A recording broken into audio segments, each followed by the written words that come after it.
రాయలసీమ జిల్లాలో నెల్లూరు ప్రకాశం జిల్లాలో పర్యటించి ప్రజల మద్దతును కూడగట్టడానికి ప్రయత్నం చేస్తున్నారు. రేపు బడ్జెట్ సమావేశాల సందర్భంగా విజయవాడలో ఈ విషయం పైన ఒక పెద్ద ఆందోళన చేపట్టడానికి వాస్తవంగా రాయలసీమ నెల్లూరు ప్రకాశం జిల్లాల ప్రజలకి ఇవి ఖచ్చితంగా జరిగితే తప్ప భవిష్యత్తు ఉండదు. ఈ ప్రాజెక్టులు రావడం అనేది ఒక వ్యవసాయానికి మాత్రమే కాదు. వ్యవసాయం అయితే మన సంబంధం లేదు కదా, మనంతా వ్యాపారాలు చేసుకుంటూ పట్టణాల్లో ఉన్నాం అనుకోవచ్చు. ఈ ప్రాంతంలో తాగేదానికి నీళ్ళు లేకుండా పోతాయి. ఈరోజు మనకి ఏదో విధంగా తెలుగు నీళ్ళు తిరుగు రాకపోతే ఈరోజు తిరుగు పరిస్థితి ఎలా ఉంటుందో మనకు తెలుసు. ఈరోజు చిత్తూరు ప్రాంతంలో మనం ఎంత ప్రయత్నం చేసి ఈరోజు కూడా నీళ్ళు లేవు. మదనపల్లిలో తాగునీళ్ళకి చాలా ఇబ్బంది పడుతున్నాం. కాబట్టి మన రాష్ట్రం అంతా కూడా మన రాయలసీమ మొత్తానికి కూడా తాగునీటికి కూడా పెద్ద ప్రాబ్లం. కాబట్టి ఈ ప్రాజెక్టుల యొక్క అవసరం ఖచ్చితంగా ఉంది. రెండోది, పరిశ్రమలు పెట్టడానికి అభివృద్ధి చేయడానికి వాతావరణం రీత్యా కానీ లేక భూమి అవైలబిలిటీ రీత్యా కూడా రాయలసీమ ప్రకాశం నెల్లూరు జిల్లాలో బాగుంది. కానీ పరిశ్రమలు పెట్టాలన్నా నీళ్ళు అవసరం. నీళ్ళు లేకుండా పరిశ్రమలు రావు కదా.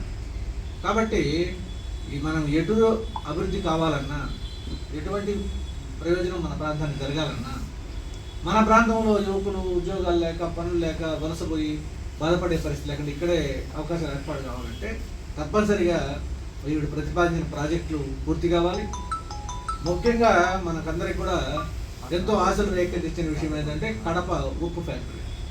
డైరెక్ట్గా 25,000 మందికి ఉద్యోగాలు వస్తాయి. ఇండైరెక్ట్గా 1,00,000 మందికి ఉపాధి దొరుకుతుంది. రెండవది, పారిశ్రామికంగా కూడా అభివృద్ధి కావడానికి ఎంతో దోహదం చేస్తుంది. ఈరోజు విశాఖపట్నం యొక్క పరిస్థితి మారిపోయిందంటే అక్కడ ఉక్కు ఫ్యాక్టరీ రావడం వల్లనే మనకు తెలుసు.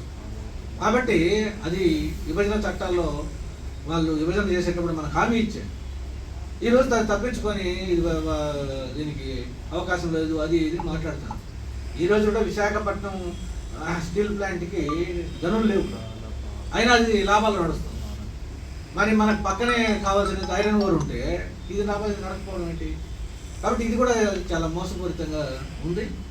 దీంతో పాటు మనం ఇప్పుడు బెంగళూరు టు విజయవాడ లైన్ కడప మీద రావాలని చెప్పి ఉంది, అది కూడా పూర్తి చేయాలి. దాంతోపాటుగా మనకు ట్రాన్స్పోర్ట్కి కావాల్సిన రోడ్వేస్ కూడా అన్నీ కూడా డెవలప్ అయితే మన ప్రాంతం అభివృద్ధి అవుతుంది.